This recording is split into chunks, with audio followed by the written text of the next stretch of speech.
si o mia elesami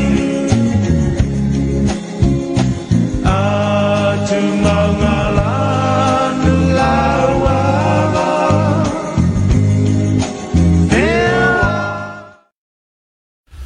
ia ile fitafa fonfonga ma le mai mo mai o le tatu tano a fela yatu ma le nganga fa'alolo ma lole lange mama ma le soifo maria le fo wa tatu yai le fa ungo fa nga luenga le ni va yaso ya o le tatu por kala me masani le rei ya o le Soalepule se se le nganga ma le ngang fa aftai le tua ya o le wa tau mai le sa o le fionga ile te fono o le sunga le sutaitai le fionga le minista ia le sunga le lau le male toa o fo le fatonu ino le tato po kalama ile rei a fiafi tau mai lau fionga le minista lau fionga te fono ia o vaku pe o kaule kusa lo fiafia ia tau mai ia va tele lo fo le lia lewa tato mo fiafia fo le fiafi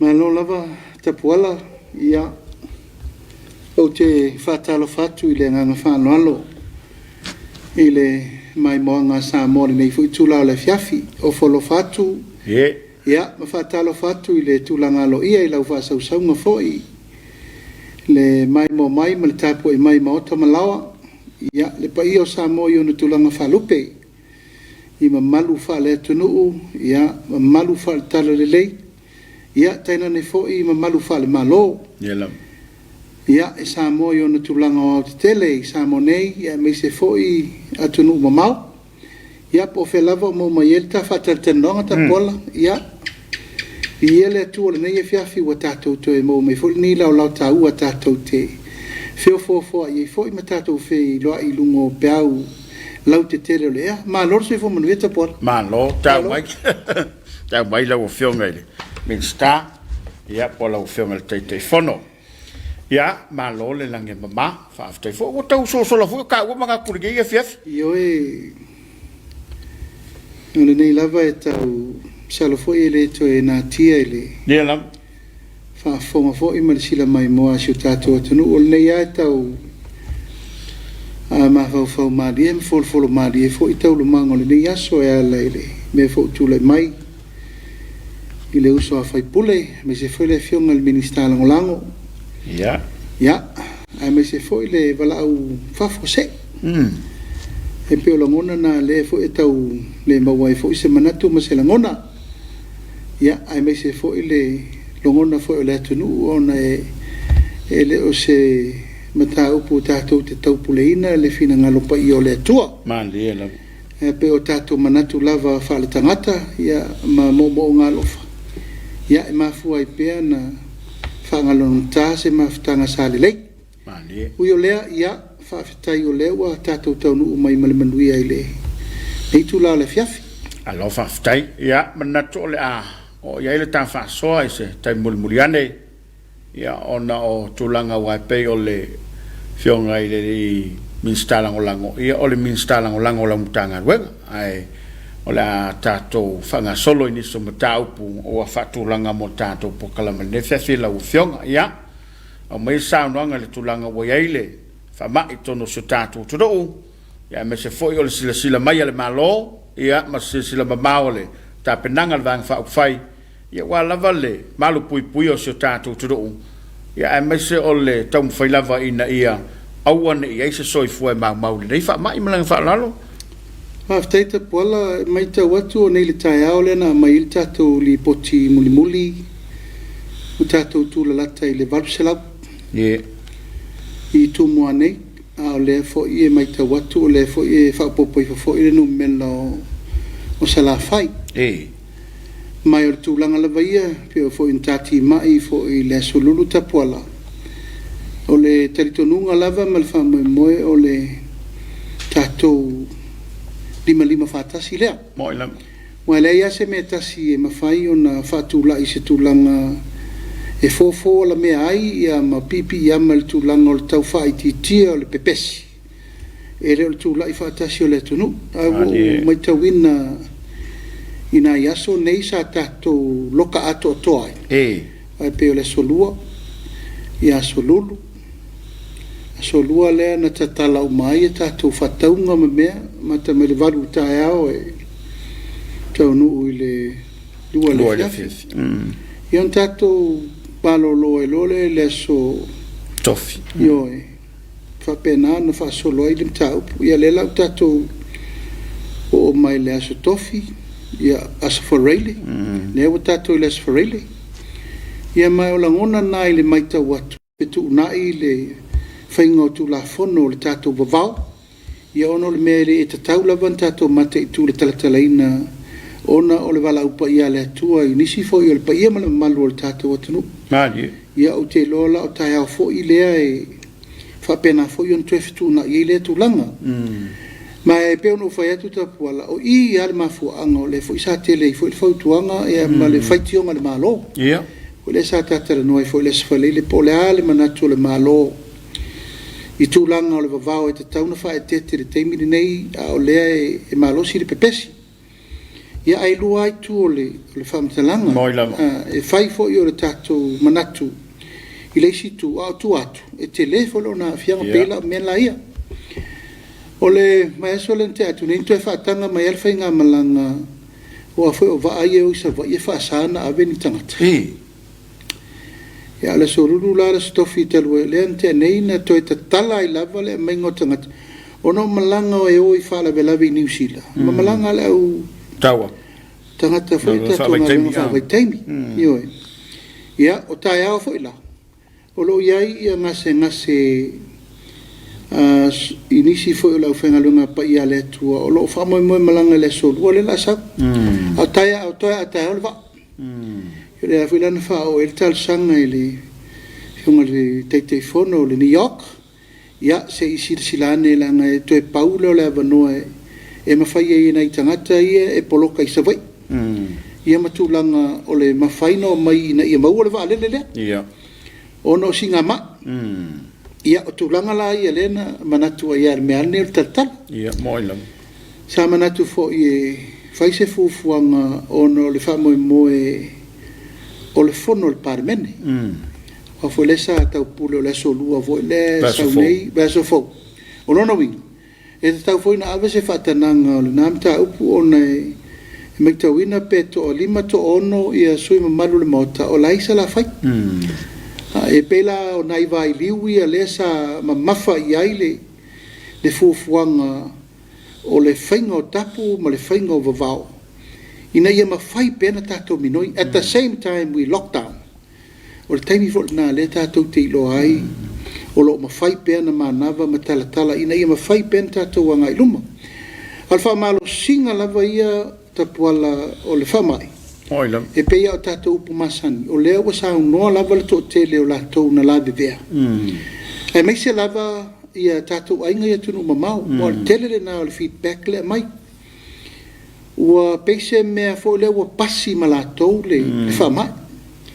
Paula le mea a maua loa ia wa ai le leise vai ngol fale. Nofo se. E wha nofo se ai lātou ia fia. Mandi elam. Ia tā pena tulanga mai whala au meti ngā. Tu anga e tau mawhale vai. Ia vai tipolo. Ia mawha solo i lava tulanga le e alu lava. Ia o nga whatauli mai nā lea e le immune system o le tangata. O na tau ave mawho i le wha E peo tulanga nā le tātou te mai tau le temi nei mai le amatanga le tātou whainu mela lai titi tātou saua i lava le tō tasi. Se furu e tau mai nei. Ia lea wala tātou la lata na le larta e au i le varus lau tangata. Tātou te le ilo le pōl nei po la sis whainu mela e momoli mai tae au. E peo le nganga lava le nā o lo di lifa pe iai le tā uafa manatu i le tā por kalame fo le pōl nei tapuala. Moilam. O le ave peo le tua lalo malosi le tātou atunu. Ina ia lofangia, ia tātou ngaru rue whatasi. Ia wale pui puinga ma le saunga le mu. Ina ia whai tia pea le solo atu. O le wha mai wa tātou wafiai. Malo whaftai. Tā o tele le saunonga i lau whionga le te whono. Ia wai le lawai te tau te le kāpeneta ma tonu whai o le tātou te roo. Ia nei whamtalanga lawai a wale no fosila whia lo tātou aturu. Rono winga la o le ta oto le lafo ia ma lupe le lafo ia lo le mana i le whinangalo le kāpeneta ia ona o i lātou ia o poloka i sawai.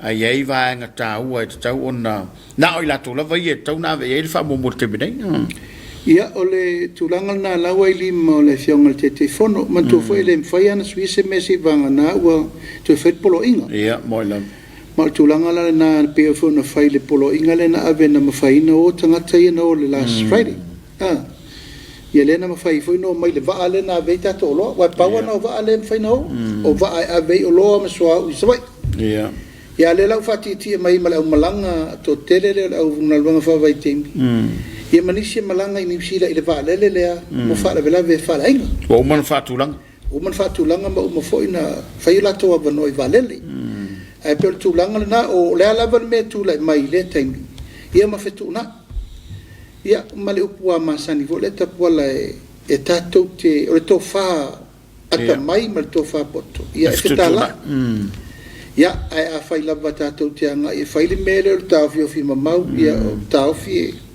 ai longa e mawai so tato fi le mu ai longa foi e mawai so tato saunga le mu le lava tato te fetu na ile tele o taimina ia se e per tato pui ia ma se e mal tato so fu malo loin ma se e la mal so fu nga fatau li mai o le fa mauninga lava lo finanga lo fionga te fono pe amata ye te mi te tala o le matualo lo fio le tunu e mo mi au nanga nei e mau te whaafta ia fo ili tō wha mana mao mal tō wha lo loto ili whainga malo.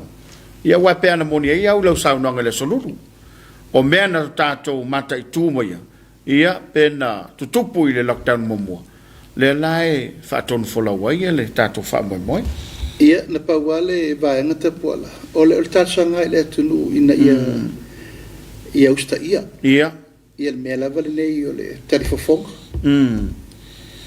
Ia o le va ia i te tonu whaloloa o le mea fulurim ia o le fulunua ao ia ma le tūlanga o le mele nei o le vaai lava o tangata fo ia wa amata na iei fōlinga ia ngā lurua lo le mele na e peo i nā lava le whaatutunga tātele ona le mai tau pe le tunu ia a vea lo le naunau o le te pole se mea moila ia e fiu e whai atu o tūlanga o le vāma me uma ia e whapena fo i le tāsanga o sifi e fo i tapuala ia o te loa lava e timata upufu lea no wai atu ai lungo lo pengo whamtalanga ua molia e leo leo se tasio e kalesia mai le mama i lo ulangona lea mata upu ona e tātou te whesiringi a pēa po whea o ta oto ai le tua oi o le tātou ta talo i le tua ia malwha malolonga ia e ta talo pēa ma tua tu pelta sanga vai le ofenga lunga tu tofi le tua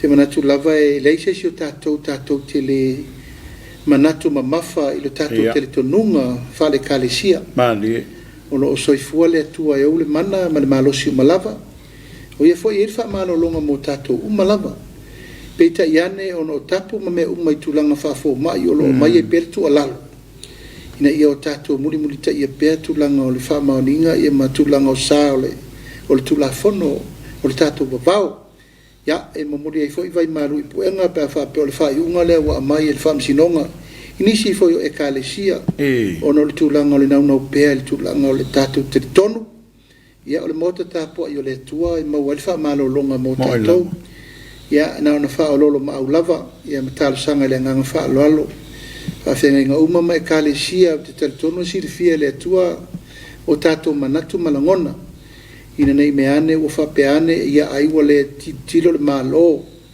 i tūlanga le vai o le wafa whenga i ai ono le tūlanga o tapu ia ma le puipuinga o loanga i ai le tātou whenga malo o le whawhitauli e a fia o mai le tunu atoa e whapena so mātou langona o a fwoi tūlanga wo i ai le whaiunga o a fwoi tau pulenga o whai sunga ili i malu le malo ia e wha maruru watu a le tūlanga la vai o si la fia le tua me umma o wale tātou tau mwhai whatasi i le pito la au fo ia le au whai ngā luenga ma le nofo te talo ma le moni ngā tau langa whapena fwoi ona apa le tātou malo e pui le soifua malo lo ina ma le saunga le mua le tulu alo whaftai alo ma le lau fionga le te whono ia i lea fo i mataupu mesel tulanga e peo na ia i le wha mai ua fia i lo tātou o te roo mata watu ia o lea ua anga mai ni so fa marianga I todo tato tudo vai to foi I lungo I tu la wala malo ya pe ole sa vele fionga il minister tu pe ma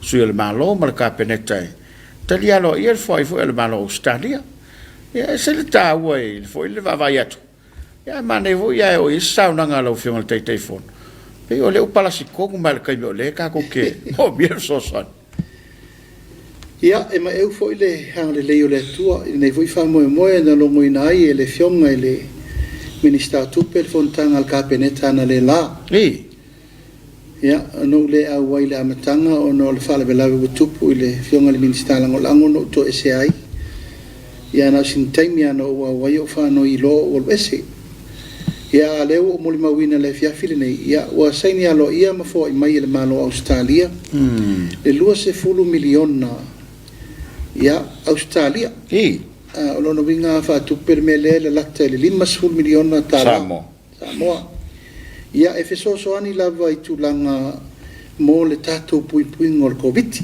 dielo mai e vere nei ava no e mo le toile nga fa tele e fionga fo ile ai komsino Australia Emily ia ai mai se fo ile ofisa ia mal malo Australia lo fo I te puala e le tasi e le lua watu lasi lava le lofa tu la I fo le nei tunu I su tato tunu e le o fa pe fo o ma ya Australia le tato so tanga fa va malo e te le mano no I le o tato maftanga fa wow fo po ia ma auto sanga fo ia ai ono le manatu I le to tele o tato tangata lo lalo papa o Australia lo tau tu ina fo le tunu a tu o le fesa ta po o le to tele o taxpayer Australia o tato tangata o no winga o le lava la I fo alfu ni le la pala o mo fo ela to la fo ngolo tipi ia o me fa pena lo fa ile sao mo le malo Australia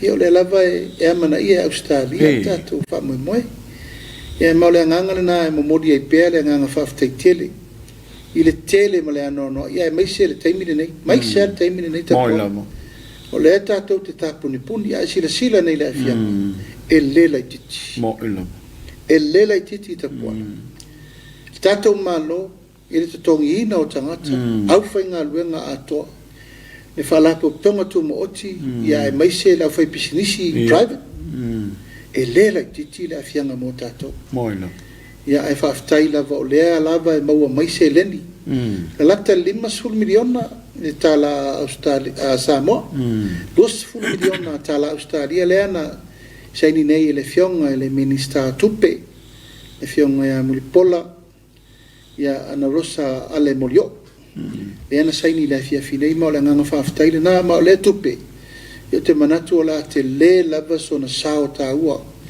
ile mati ina ma le lufi ina o le tulanga o le tamawa inga e mai se le taimi nei le luluti o le taimi tonu lava nei mo tatou e le ngatai laile o le lava e fa solo mai e lato so soani ala i vai la au e lava o te vai mo mautinoa al tasi le nei atunu ma lo tele Australia o lo falala mai le lato so soani e ala i le tele o vai la au ma mea uma lea sa tu la ia ile te mosola ia sa ia le langona fo le ta pola pe ta upu na fai ile so lulu o le popolenga o le me fo ile na tupu tu nei le me alo fatele fo ile Australia le na ena fa le nga ina nei le na fanua sa ia ile vale nga popole tu langa le na ia nei me ane wa manatu Australia le te so sonia mai no le mai le na fai ai o te territorio te fa ftai ono to fa o le mala mala ia ele o se anga ma se tu o fainga malo fo moila e tau fa ia tu tato fainga malo fo e fata vale ma fatu langa ia le viringo le malo ma fatu langa ia o lu taula ia le so tai ia ma fiai ia ma le tari le na tari ai lo popole na taimi amen ei se tu langa fa pe ya wo vai tu fo tu lai mai a pani e so soani mele tato va ia vi ia le tu moina e pe le nganga na le wo li mai ia Australia ia nga i li lifa mai le mele tu por te mine le so soani Ile tūlanga lau te re Komiti. Ia e whapena fo isi tunu o le whapena fo le apa mai o Iapani. Wapeo Iapani le si atunu o le lifa fo i tato va. Tato va lau pasese o ma le e anga isa vai tutuile. Le di Samoa tasi, le di Samoa lua, le di Samoa tonu. Ia anga i mari foto Samoa mai si va. Ia anga i le Naomi, Salamasina. O Iapani. Ia, moilo. Ia le la fatu o la le tūlanga le sakiwa ina o le tato i sisio manga. Ia mar tūlanga lau tele o le vainga o na sone. Mar tato security border. Ia whaftai o le fo mau mai so swani nei tunu. Alo whaftai. O le ua, ia ona ua tasa esa me mal whamai, a le ua toi mana tua le vaenga le nei, lau whionga te teifono, i se fufaan tato maloi. E matua whamalo sia so nei o moutou whatulanga ina. Mo le pui ngolo tātou te doku pe a whai tātou te ve. E tōt se si ratu tātou vai ato lo alua e pe lunga le numela. Ioi, mantua fo i o le fufuanga le na maima pasia e lua vai aso. A lea la e whai lea ia inga fo i lea e tai vai aso matua siaki. O lea la e umal vai aso mua. E te tau le masina fo, la so lima o perila. En toi fatu langa e la ia po la leisi la sanga. Wai sa manatu fo le awane i tau fia o mire lua vaias. Ina nei meane o tatou o atu o tele nisi swinga. Mo ilang. Ai o manatu umalo le vaias o mua la le nei le vaias o lua le. O le so lua nei i le so lua le. O nei lolo la i o lesi fuatanga e toi fai ma nisi swinga. Ai pe o le wha moe na fitu una i ai. Ona e te tātou te lei loa i le teimi le nei pe a ngā i pe lunga, pe tū, pe atana. Mela nā lo of tūna i ai, e wha moe ngā na paua le mele ma nawa le le teimi le nei o le tā ua o le matua tā puni le lei. Ia so iu whātulanga. Ia, moina. Mantua lau tātou tā puni le so lua. A so lua stofi as wharele, asto na if tātou tātou. Tolu le lei aso i tātou lockdown. Ma le te le i o lau wa ai i le tāwhi o whinga i le. E pe o le winga nā lau tāla i le mele pe ua lewa nei whafu. Ono le ta te lockdown. Ia re lava e sau lunga nu me la pe o tangata ua lewa na mawhatia maafia. Ia o le la tātou tau nui nei tāi au i le stona. Ia sa a songfua. Ia toi a sol ua fo i tātou toi tang. Ina whaso solo toi lava le a ngai fo le si a stona. Ia mtatou matai tu. Ma o te lo lava o lo fai pea ma fai fono wa o nei fo le sa fai fono ka peneta. O le fono lava o le lauri liu ma Soalepule. E le o to iai nisi tu langa fo i o le tau mawhai e to e fai lava nisi ai inga o le mati. Ia ma le tu langa o le Soalepule le tu langa talafea ngai. E le o to e fai a fo i ni tu langa fo i o le fono Fatasi. Fesila fai ma militino. Le anta pena le fono mua nei le asolulu. Ia, ua ta pena i to tonu asolua le na uma nei le na sa wel tatou fatulanga na fole nei. Na fono i mai lava le ministai i lona mota. Ia malona ofisa. To tasi il ministai a seula.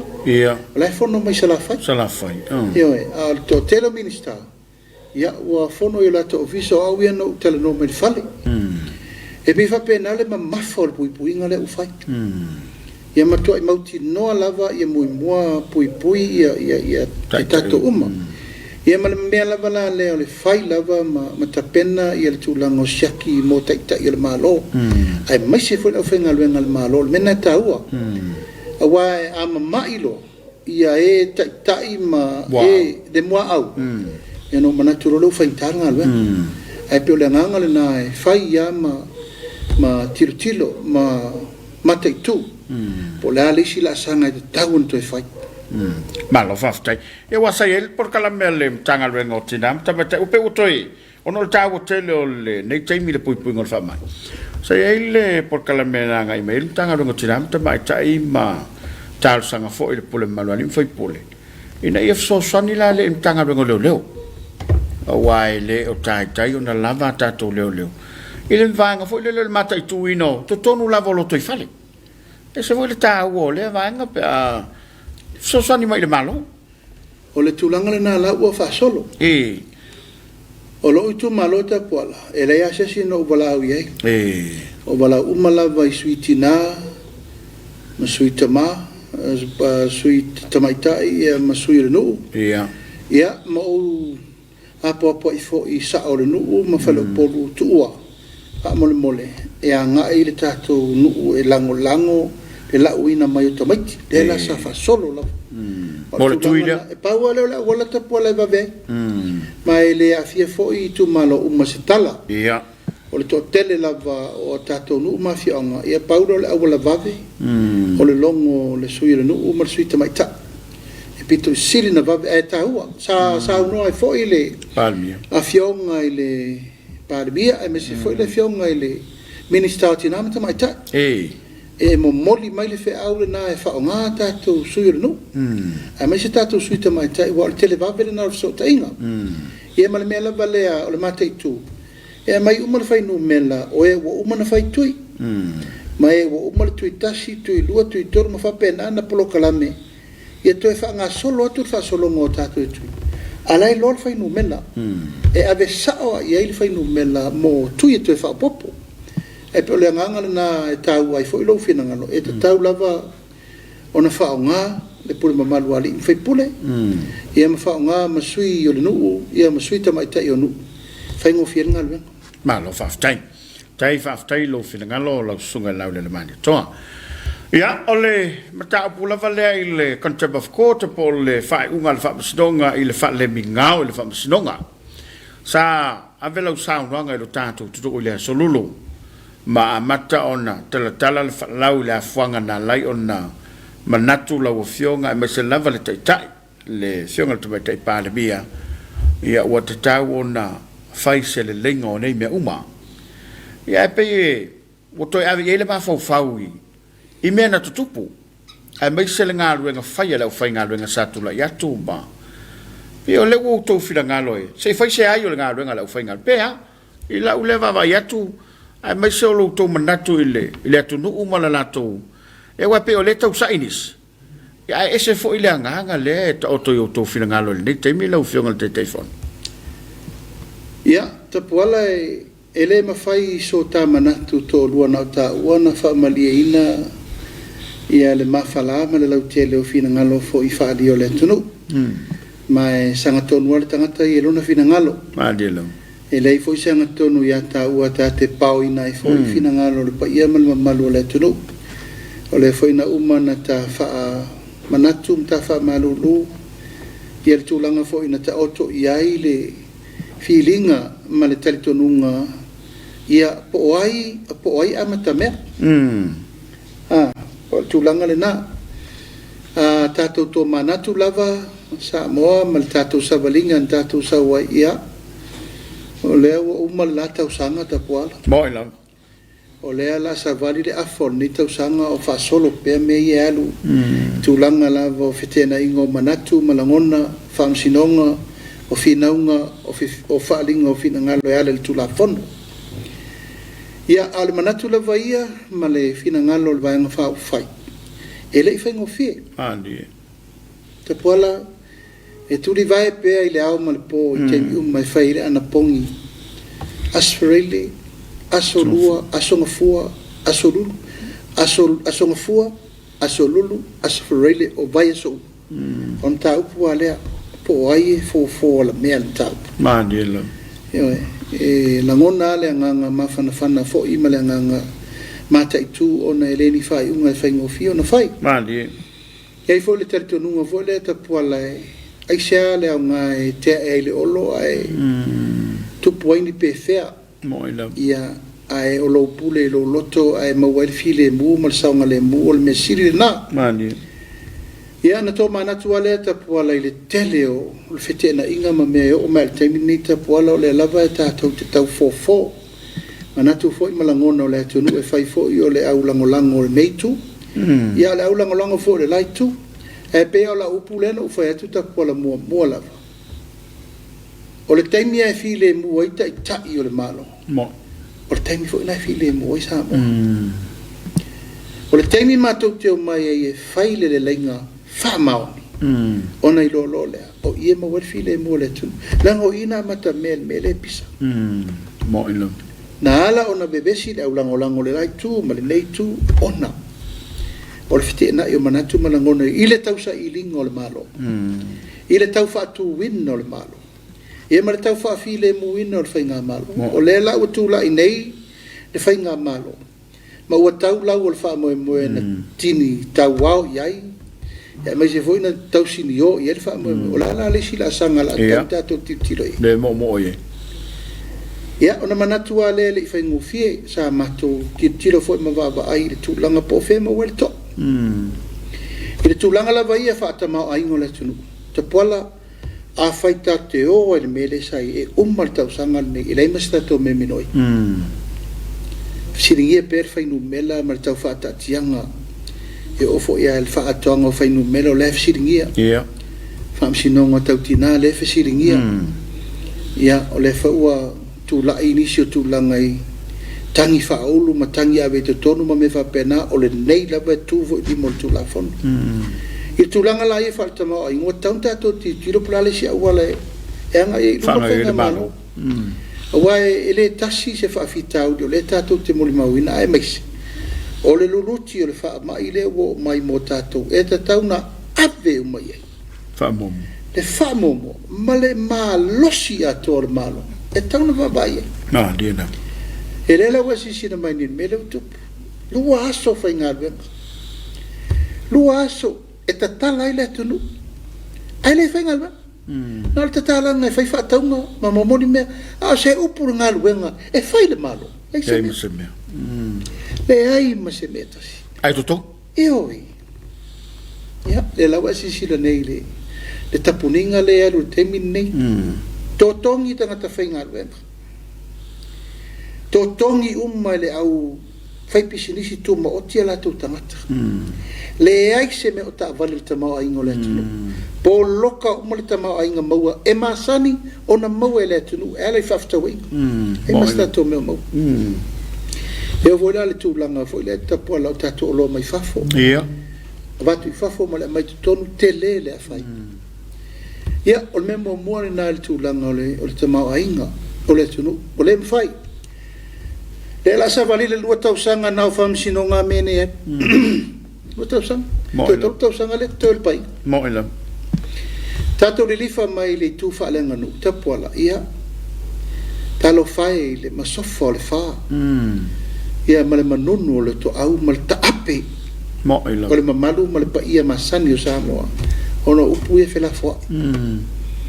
E si le tapuala talu maino wola fatua uva aile ni saunoanga whapea wana lafo ma ule te fatua o ia fo yupu o ai tuli inga ngata ai le mi ngao ma le mafo fau nisi o le tulu ia mo ilam la watu la mai lafo atu lafo mai o whapena lava ona tato walu ele mele nei o le le tau pulea ma le fatua o ia ma ua matua solo ale falute mo ilam o le fasili la e pei ona saunoa le tama aki e pikopo.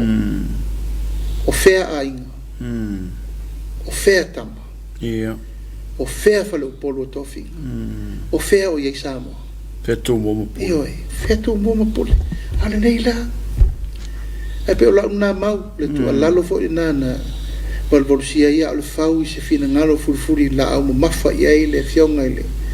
Mai tai pale mia ma le kapeneta. Mari. Po fer to fa. Po fe ifo ia le fui niu o le tausingo le file mu. E ma le tausingo le nofo le lei ma le nofo fe al fani. Ia, ma le si tu muri tapo alo le mela le na mafa te le ma fa fa. Awa le wo o nei le au fenga luenga te tofi le tua. Ia, ua mato ai tu lou lava tapo alo. Ua sa vari le ala le au fenga luenga te tofi le tua. Mari. E le whaingo fie. Ua sa vari le ala le au whainga luenga te tofi le tua. E le whaingo fie le fio mai o le teitai o le kalesia katoliko. Te mao le kalesia ki e piko po. Ma pūlou le ie. Lumo le whalo. Lumo le whalo le malo. Te puala o au no ualue. E abe e se le pūlou le ola lea. Ia. Ma ui ai le teimi no o ai lunga e.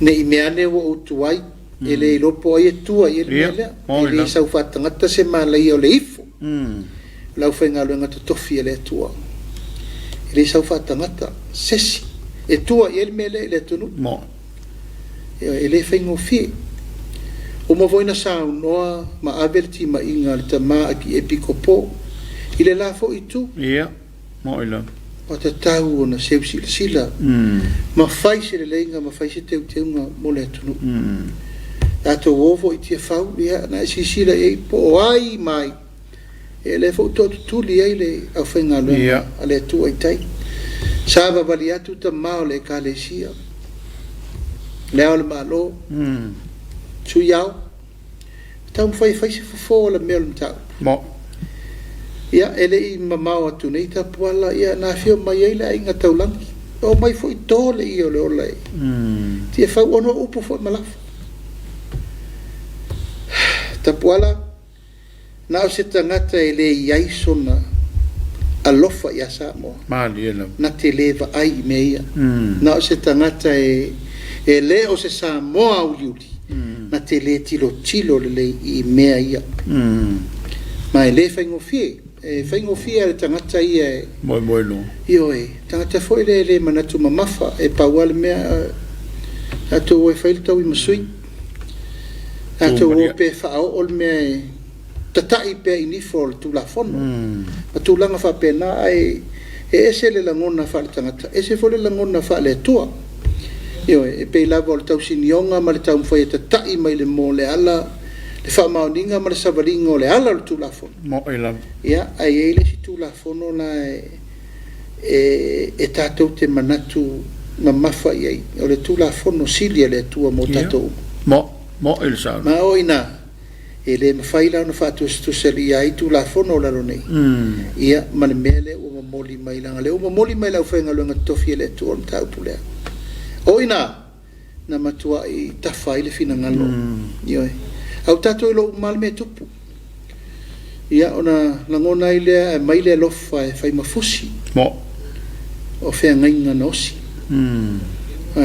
pulava la ele o ngā o le tātou mau o le lalulang tele e le whātine o le tātou o lofa e tau whai fusi e le tau singa o le file mo i lau lava manatu tapuala ua tūr whai ngā malo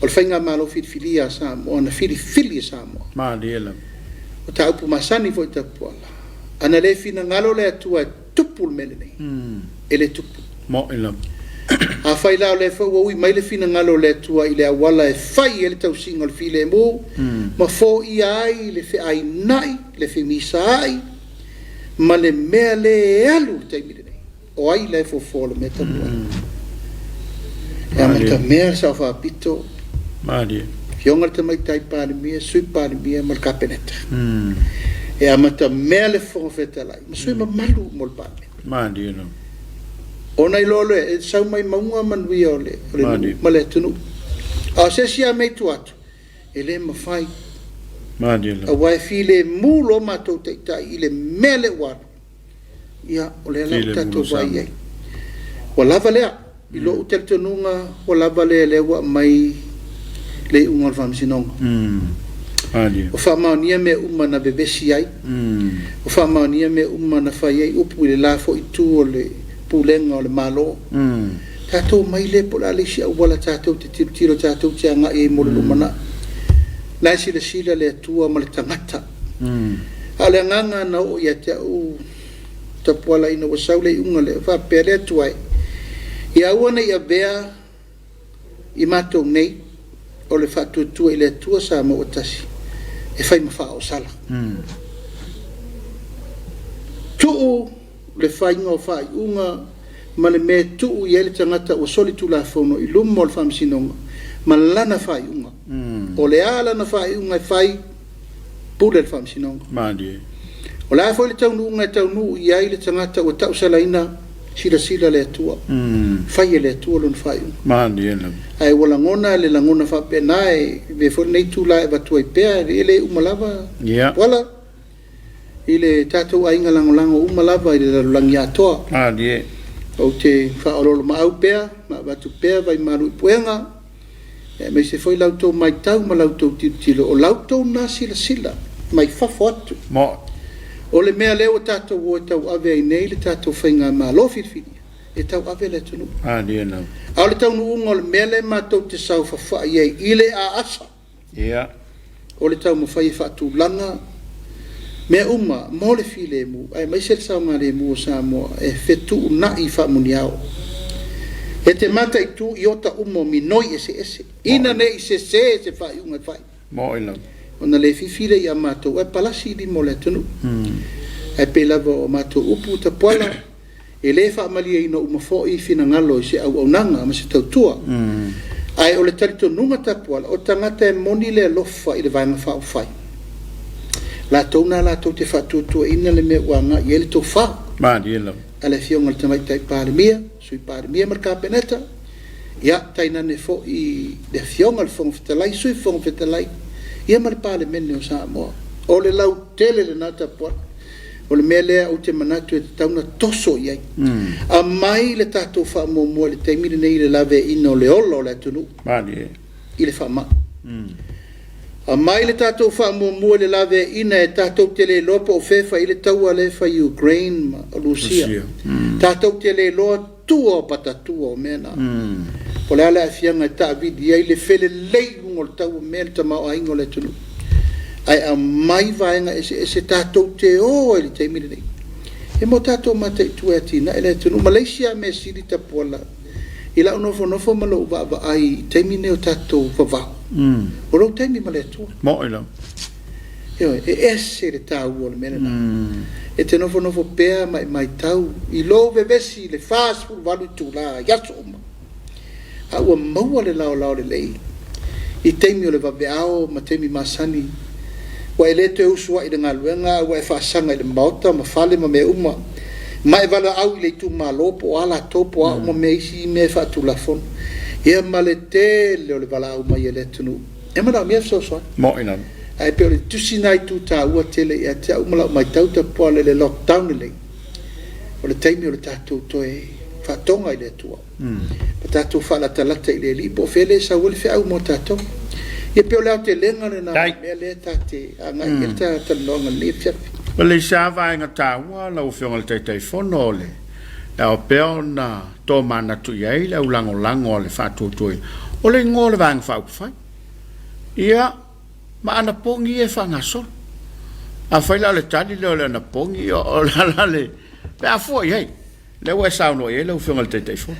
E te sira fieta pola.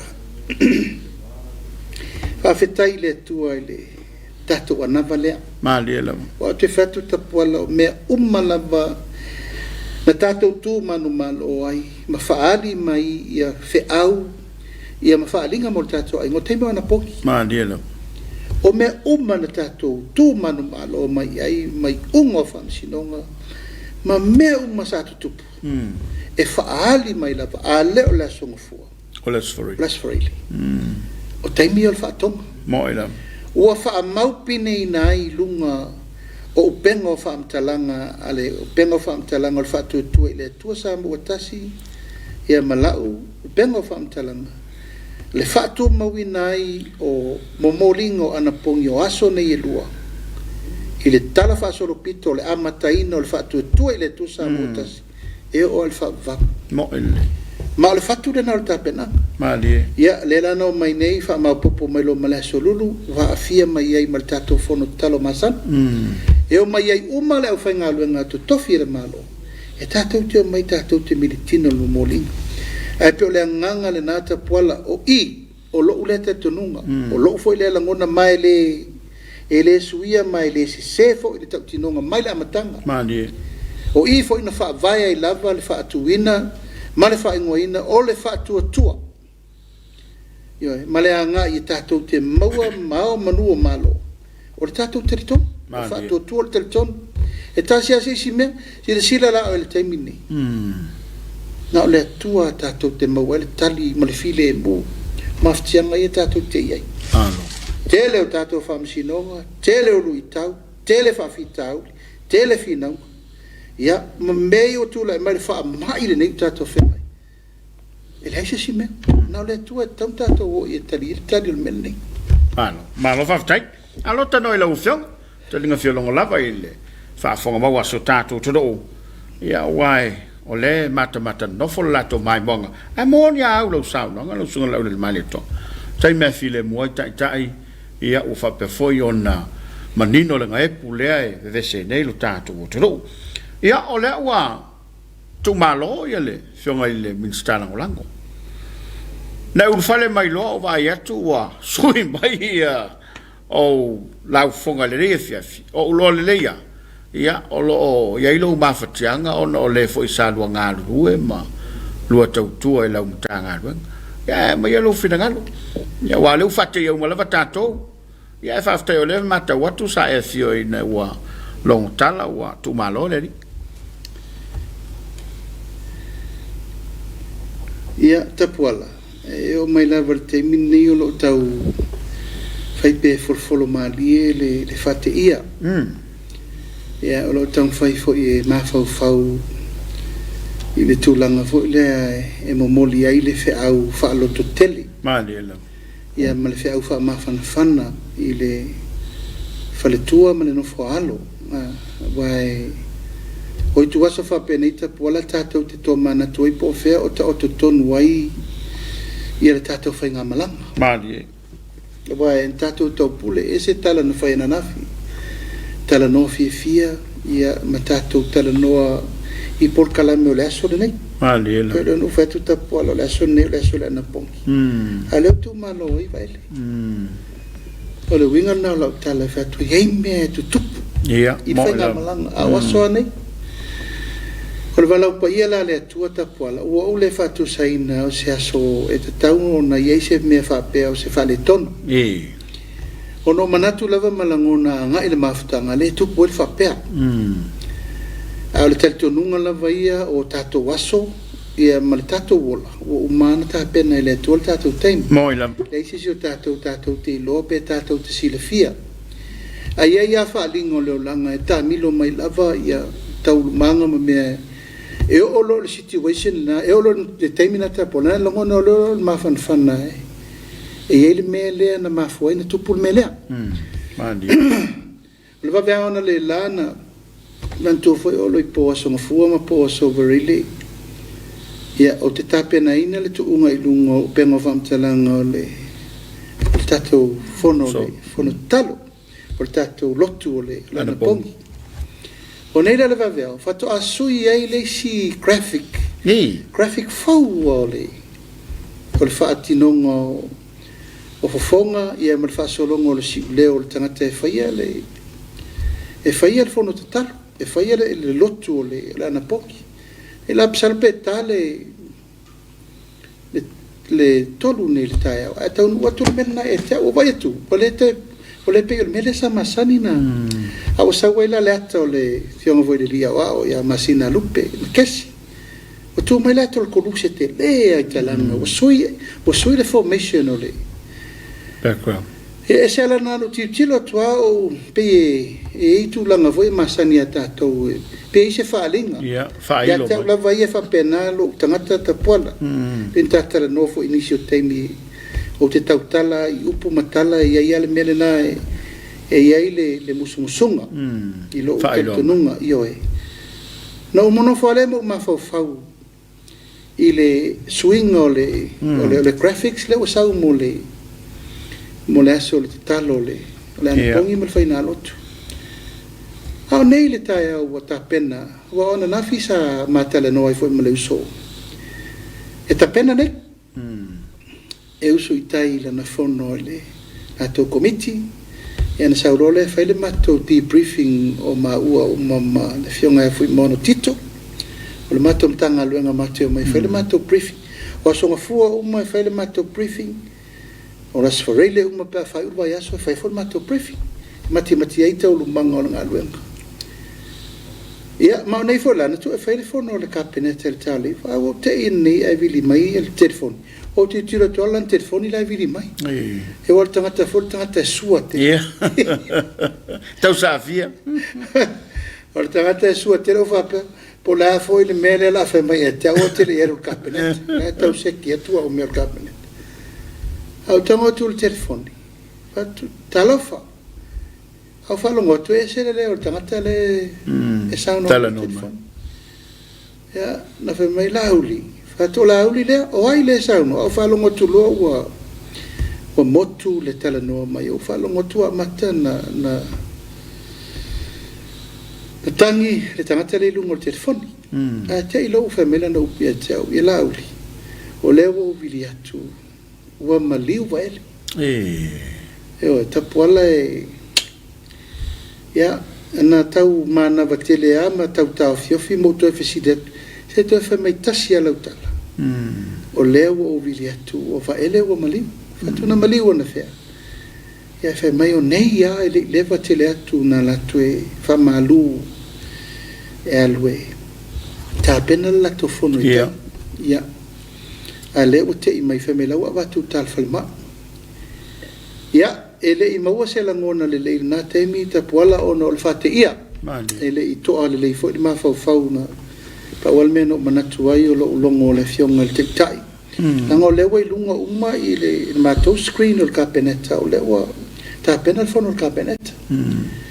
Ia na ubili lo le i le tektai e whai loa i ta upu ma sa whate ia fo i lo na finangalo i lo ulongo atu e all of a sudden le nei mele se me tau pulea. Ia ai tali mai le tai o la fatu langa ia no fa no ye le phone le fionga le tai pare mia e longo e ia i luma le tulanga lo ia i le kapeneta ai o te le longo ina ia le vaenga o senga le fionga le fong ftelai me fai pule ia male au ainga ato manto fo e tolu tato pages ia mo lo o yai oi umal tato au ta poi mal tato ainga ia me fai pule mal fong fitalai e fa pena foi le kapeneta ia no hanga i lole i ta le meo lo wa ta o toileri ia ta pola e o te tau fio i tu aso fa pena e tato te tau fai la ngona umalava i le o atu ia o yai le mafati tele o le tina o le ainga ia me no fo alo i se mea le tau puleina Fatia. Ioi. E le se mea fo i na tau po ina whapea o se taimi le nei. O se tangata ma losi fo. Ia. Ioi. E pei e nofo pea ma wawa ai le tūlanga o le. Fe oto ai le taunu ungo ni me umata tau te iai le lalo langi nei mal wha moe moe. Ia, na mawale o le file mua le tua. E le upu sa ona Iela. na pa ia tūlava ia malangona fo i a tato wolo le tūlanga whaale tangata pe ono whai atu. Maftanga le tino. Maftanga le tino e whaintatele. E le ngalo se tangata sa iota ftafa. Mo. Ia mau se tangata i se usua whai pule. O tangata fo i le ainga a tala le ngafa i uru ngafa mai o ngafa. Ia. Ia mau se tangata wa umana whai e whiriwhiringa Samoa. Le kalisia ma le tō whalo na ainga. Ma me umwhaple na. E a tau nuu mai loa la ta puala i le tūlanga o le finangalo le tu. Ia ina la e te tau to mali ai. I teimi umata puala e a tonu le tau te whate ia mo tātou langona le nganga o le whaanoa noa ia ma le maftia. O teimi o le tua, e le whaintātou tau fia. If this is va eles time, a whaelo na teimi ne mai le tua, le sisi o tātou e tau na te. O afo i o tato manatu malangona o tō whinga e wai anai te sirfia te pala. A wha solo le whirwhiringa o le malofo. Tato tōla wapi ai mo le fitu le valu vai aso. O wha solo me o mo ina e te tilo ai tū maanga au sa uma whaipule uma e nao. I le rusfuru ono. Na mato tō whawha tasi umai, o mato mili tino whatasi umai. Ia, o le tō lua la rei o talani, o lo moenga le, ia o se ula le, ia o vaele le. O le tō lua le le tei misias, e fo eisi tei me so sola ni mato whana moe. se ula la ma vai se e mo atu e muri o a mato mo foi va pena o ina la e tapua ina wanga ia nga ile tavilinga o fainga malo mal fitfili ya ina o sau fo ile tau manga le fifilinga tamai tai pale mia ya e yailu tulanga ile mi cabinet o te minister e sa o tiro fo ia fa pena po ai se tanga te tau na ma fainga le toru io tau na ma to lu tau vengo ngale o va ele lana tau ia mai fa pena uma foi lava isi foi isso vale o ministério se ele salva se ula la fa ngole poi ya va ele la class captain le sai ya o fa solo mai na nata pola no mai tawina o va ele o se tangata e songa te relo na ola o ina lo ai tangata e tino una te o se me le lei mo ia mo le lumana mandiela e le fesiringia na tautu e rona inga e le fesiringia na tautu e le tu malo mandiela e le fesiringia na tautu a nga ile kalesia ma e le fesiringia fo lana tautu pepu pu o ale taimi le na faimi mo ila a uanga ngana le parme e tautu al tamale tu lofo ala na fa fonga e na e sila fo yupuna la fo e waleva na le mot il comité le sata te fono lo foi na vatu mo ma fainga ben o se tangata na o wi loa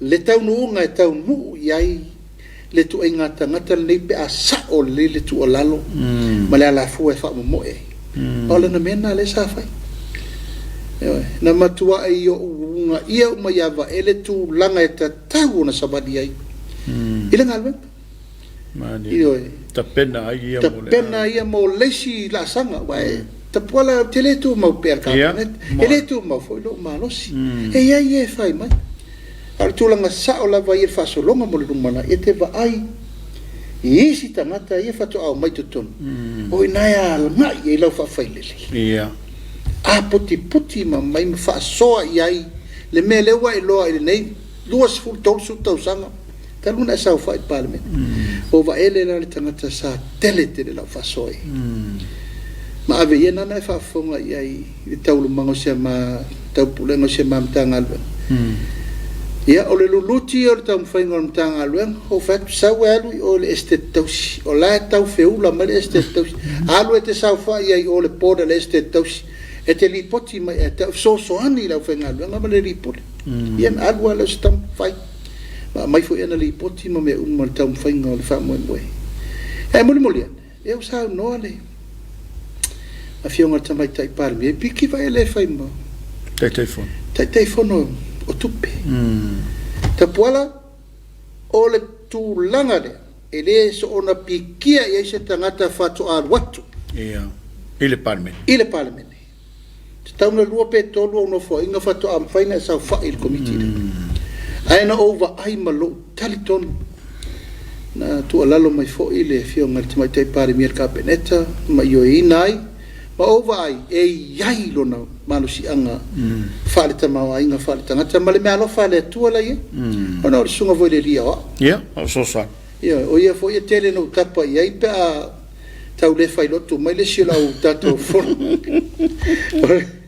o tato ana ponki ia stamo va ele la vetele mena ia o so mai o e merto ina le langa le ma ia merto langa la le nai lo na to finga fa te fono ia e ma e wale me alo fa e fai ma vi ingo le tua soifu au le uso ia e ma tangata fo i mate so tulu ate so tulu le farenga ngai fo maunga pe fo o ua ia sa fai fo la matanga i nisi fo pai o le nganga i fo maunga ma le nganga e maunga o le uso o le ainga e le mawhaina tāwa vai e o fo le melna ti nano lo o va ele o le nganga i fo maunga no mele lua ia wo manatu wala vai ia e fai ma minista o le tasi lua to wala vatu wala fionga sui pāni e fai ia ma minista o le nganga e maunga tasi lua a wala va ma ua ma vai ele ia e fai le minista mo le nganga i fo maunga tasi lua to O mo onga na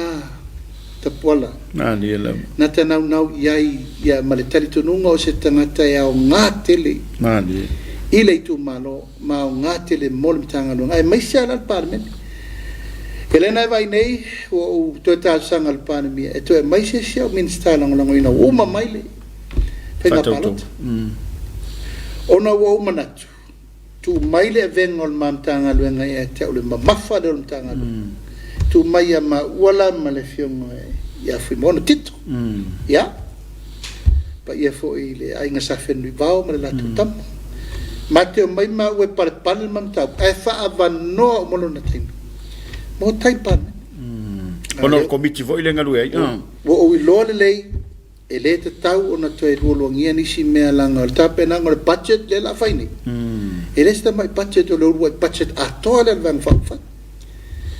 Io nei la ta pena nga uma ma mea ta wala e peise manatu fole e te uo. Wa fa ile to ona ta apa yai. Sa tua tu yai lo ta manatu mo lo ta langona male fa na uno ta inga. E umi le ola mal soifua.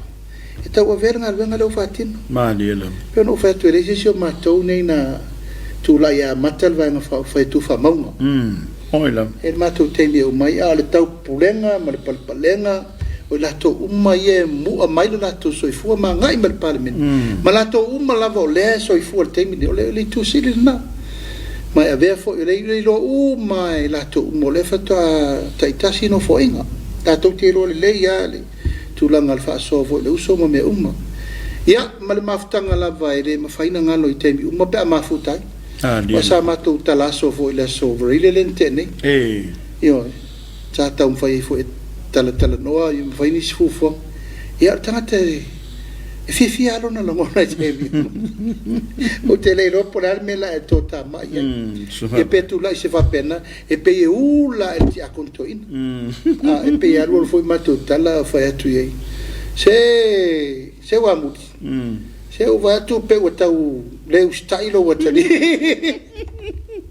tu lo vuole fiona di sala molong e pe la o le fiona ti akono to ina ma lo si tele le lava va la tele e au le tapola ia e le se tato lo to faia ma di o fa malo si au fo le wa tau pule ai le fa moe ia onor fa fo se io il malanga al maliu ma le oti le uso ia wala ngona ia le nganga tatou te momori pea lo tatou te tonunga i le tua mani e le se simea te wala a fai o le tua na au mai o le tua fo e pule lon te mo ila wa umo tatou manatu mala ngona o au fo tatou fufuanga ma me uma mo le lumanai pule le tua a fai la vol te mi nei ia fa pena e leo tofi mari fo fina ngalo te tai ngai na mo moli mai lava na faaftai i le tau aveina ma le vai le lei ia ma le fautuaina o vaele i tulanga uma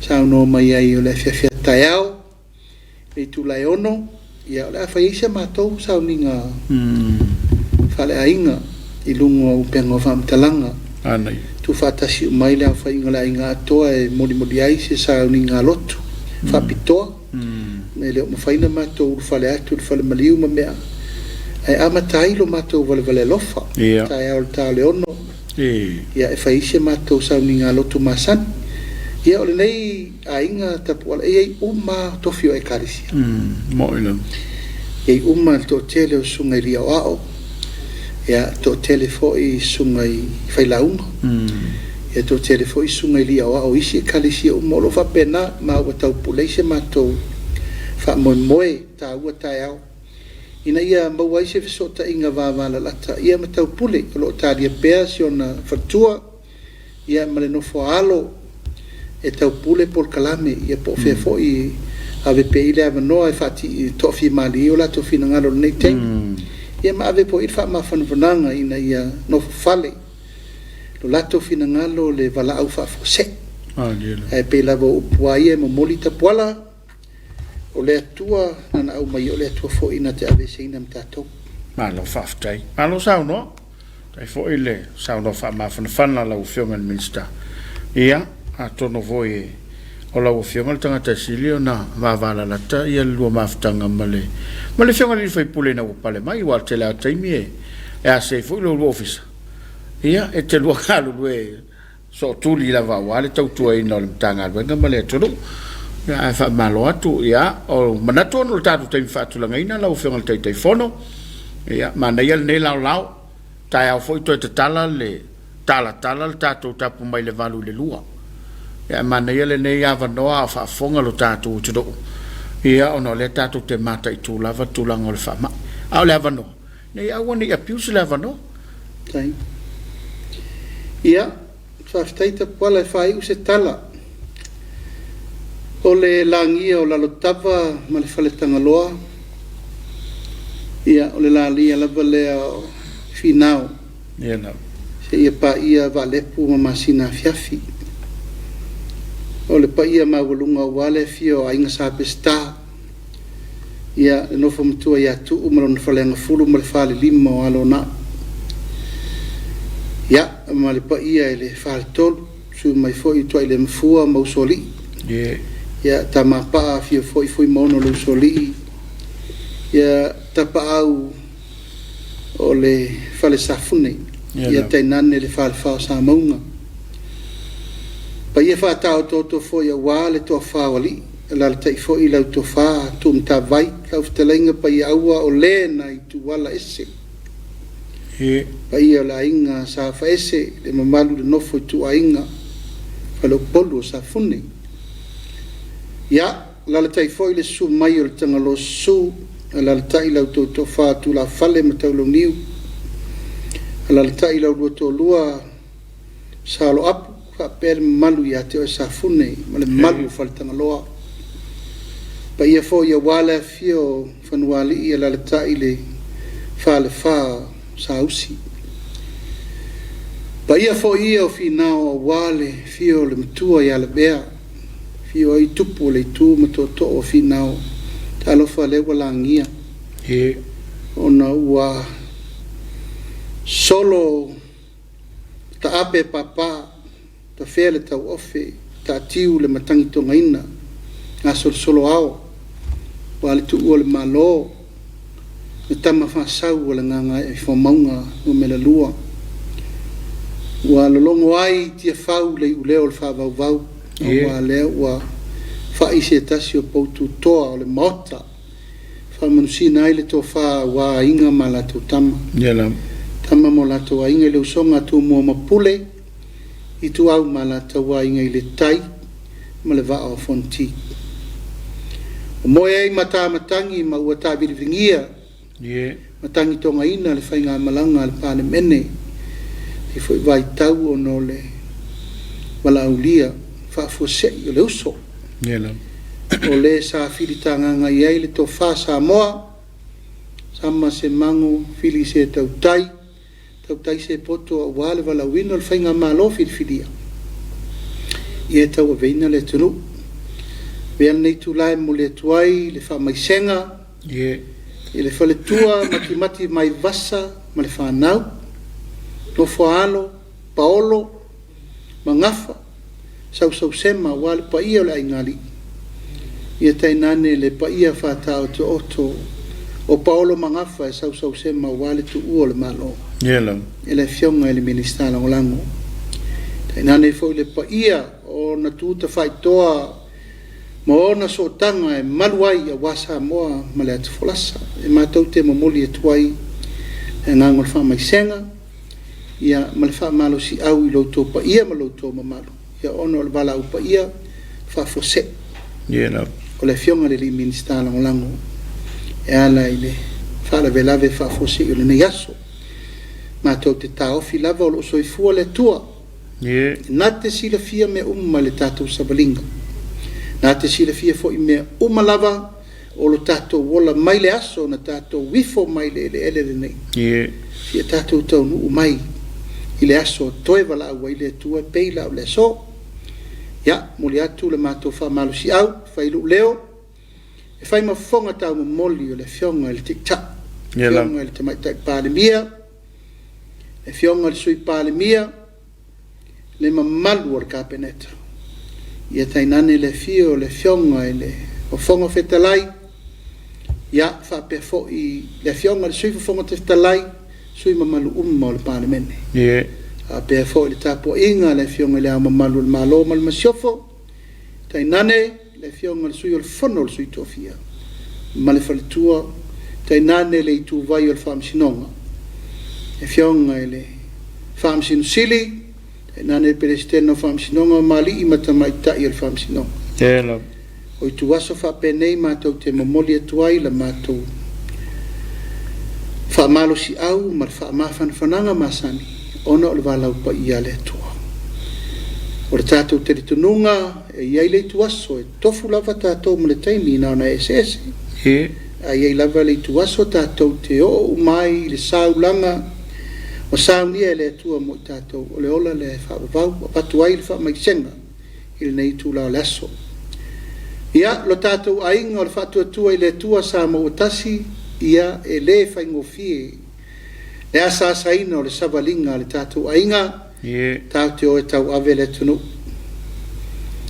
o lea ua fai se tasi o poutu toa sa atua iai le taua na fai a wasa moa mana le whainga whiriwhiringa ia o le tatalo tatou anava masani ma le tatou manulauti tatou ono sai ma tatou loto te tele ma tatou whatuatua I le atua o ia tatou te maua iao mai ua malo ia tatou te talo ia tau fi mala le whainga malanga a le uso pele le whionga le li Soalepule whionga ia vaele pa ia aua se kuini Iona ina ia mauaso no whanga maule langi ma tatou tapo ia lona whainga malanga ia tau nuu malmanuia Samoa malau mai mo mai le ani tūlanga o le nei foi Paul Kalame le nei fiafi wa fai va ese foi lo pepe ia mamau manatu malangona ia fa pena se langona le nei fiafi le nganga la vol fa mai senga ia malanganga fa malo si au ona yo uma ia tato malanga al mali maleoti ia e fa pena fo yo na fa mai se atu ile pa ia ma malu mo fo yo ainga ofitia le au po insali nei temi jo tato atu ele ngatia fo I le tu o le malo ma le usunga fono I tupu mai e ta mali im fai launga fale tu matausi sa au ta mai tai ma le tato watunu ato o to ta pena atu a wa pe au fa ma vai le so tao io le talo fo na lo fangi ele tu ia fo ia fo le fa ma fa fananga ile pa ia ma malu uma o so tato watunu lo fa pena ona tato wa fia ile nei taimi whaingata o pōpua ngā ono le walau pa ia le atua. E tu mau pēle te talo, te puala, o le tā te talo whai whātasi. Ina i o tātou mau i mai a pēr Samoa ni nei taimi o tātou iai o tai o tā whilinga. Ma le tātou langona whātasi, lo tātou tutu whātasi Samoa, ina ia puipuia Samoa I whama. Tātou bebesi ele nei taimi. Ma le tātou te retununga, ma le tātou tuli vaipe I le atua, o le atua, tātou te maua I le whaamalolonga sili mo tātou uma.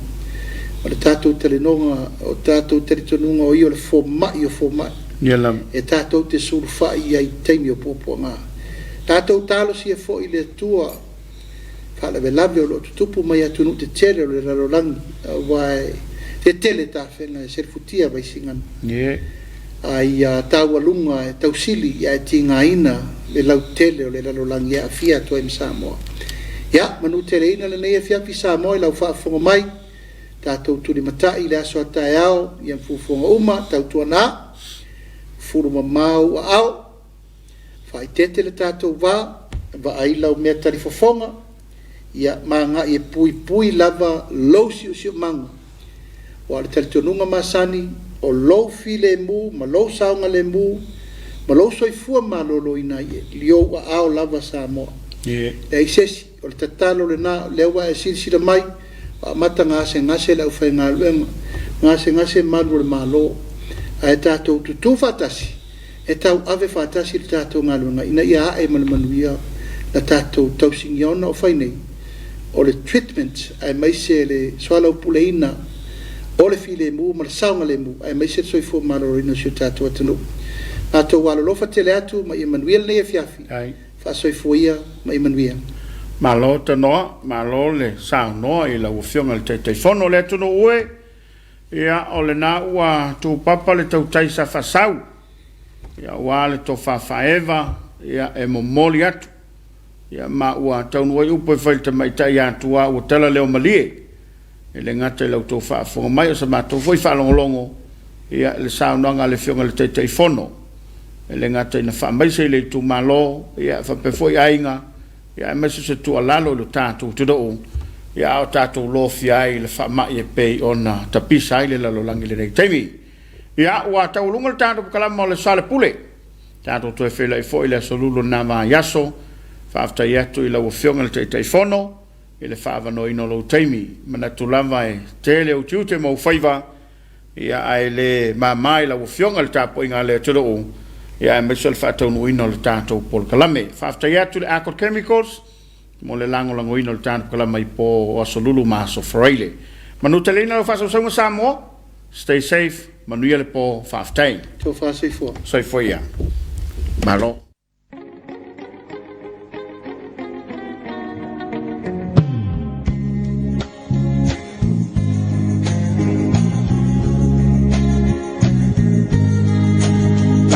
Samoa e matalasi